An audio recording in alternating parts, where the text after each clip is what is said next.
I got tired of looking out through my screens on my porch and seeing all of the overgrown weeds from last year's non-garden that we didn't plant.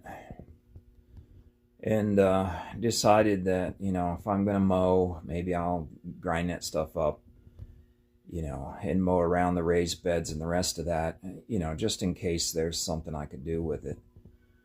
And my wife came out and she looked at me and she said, "Are you that bored?"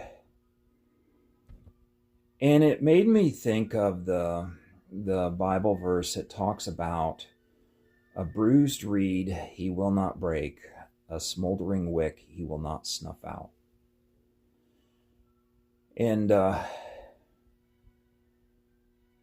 I obviously, 60 plus, whatever. I mean, there's a lot of guys who are my age who are a lot more vital and have a lot more energy, have stayed up with their fitness and their energy levels. But my energy levels are waning considerably. So there's a lot of deferred maintenance around our property, quite a bit.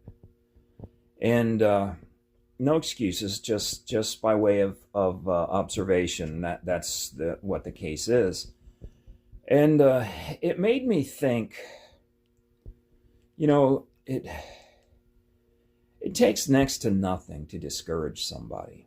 And I'm not saying that my wife discouraged me. What I'm saying is I felt the need to explain that I found the energy in myself to do this necessary thing, that if we're going to use the raised beds at all, obviously the first step is to clear the weeds off of last year's growth. And so I was out there doing it. But it made me think of all those folks out there, especially on the YouTubes, who are hanging on by a thread. There's so many people who just come along and just castigate them and discourage them and tell them it's not worth it, it's hopeless, what you're doing is stupid. And they're like those bruised reeds, or they're like those smoldering embers, smoldering wicks. I don't think we need to be in the business of snuffing things out like that. Why don't you try encouraging somebody today? They might really need it.